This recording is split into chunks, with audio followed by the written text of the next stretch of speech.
Hello বন্ধুরা, আজকে মা আমলকির মুরাব্বা বানাবে। দেখো কি করে বানাবে সেটা মাই বলবে। না মা বলো। দেখো আমলকিগুলো পুরো নিয়েছি গোটা গোটা। এবার ইয়েতে বাটিতে একটু জল বসিয়ে দিয়েছি। এবার ছাঁকনিটা দিয়েছি, তার মধ্যে এটা দিয়ে এটা একটু ভাপে হাফ সেদ্ধর মতো হয়ে যাবে। কষটা বেরিয়ে যাবে, অথচ একটু সেদ্ধ হয়ে যাবে। এটা 10 মিনিট ফুটিয়ে নিয়ে তারপর তোমাদেরকে আবার দেখাচ্ছি। দেখো দেখো 10 মিনিট হয়ে গেছে। এবার গ্যাস বন্ধ করে দিলাম, ঢাকাটা খুলে নিলাম। আমার পরিমাণটা কম আছে, বেশি আমলকি পাইনি বলে।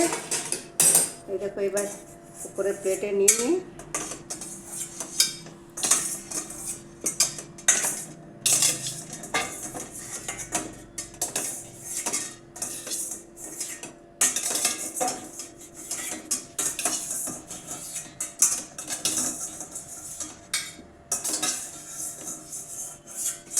এবার একটু ঠান্ডা করতে দেবে, তা নাহলে ছুতে পারবে না, গরম থাকবে।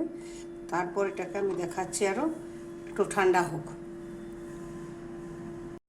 দেখো আমি এই সেদ্ধ একটু হপা হপা হয়ে গেল, সেদ্ধ হয়ে গেল। বিচিগুলো এইভাবে বার করে নিলাম, বিচিগুলো একদিকে সব রাখলাম। তোমাদেরকে দেখিয়ে দিচ্ছি এটা এরকম করলেই বিচিটাও বেরিয়ে যাবে এবং এটা পাটপাট খুলে যাবে। সব একদিকে করে বিচিটা আমি সরিয়ে দিচ্ছি। তারপর দেখো আমি উনুনে রস 1 কাপ চিনি দিয়েছি। চিনিটা বলবার আগে আমি এগুলো এর মধ্যে দিয়ে দিব। 2টো ছোটো এলাচ আর 2টো লবঙ্গ এর মধ্যে দিয়ে দিচ্ছি। পরে নামাবার আগে একটু বিট নুন দিয়ে সামান্য একটু নুন দেবো।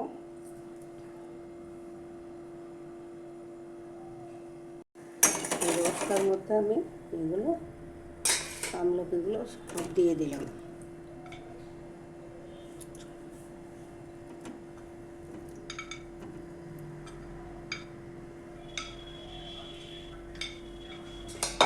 এগুলো ফুটতে থাকুক।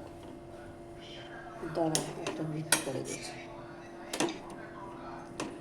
এটা কিছুক্ষণ ফুটবে, তারপর তোমাকে আবার দেখাচ্ছি তোমাদেরকে। দেখো এটা এবার পাকটা হয়ে এসেছে। 10 মিনিট 15 মিনিট যেটা যে যেমন বুঝবে, যে যেমন চিনি দেবে মিষ্টি দেবে, সেরকম পাকটা হয়ে যাবে। এরকম করে এরকম যখন হবে তখন নামিয়ে নিয়ে একটা পাত্রে রেখে দিয়ে পুরো গায়ে গায়ে চিনিটা আটকে যাবে রসটা। তারপর এটা নামিয়ে দিয়ে একটা কাঁচের পাত্রে বা শিশিতে, আমার কম আছে বলে আমি বাটিতে রাখছি। ঠান্ডা হলে একটা শিশিতে ভরে দেবো। হ্যাঁ, ঠান্ডা হলে একটা শিশিতে ভরে দেবো। বেশি করে তোমরা করবে, কারণ এটা খাওয়া খুব উপকার। কেউ আদা কুচি দিতে পারো, কেউ কিশমিশ দিতে পারো, যে যেমন করে খাবে। সারা বছর এই সময়টা করে রাখবে। এই সময় প্রচুর আমলকি পাওয়া যাচ্ছে।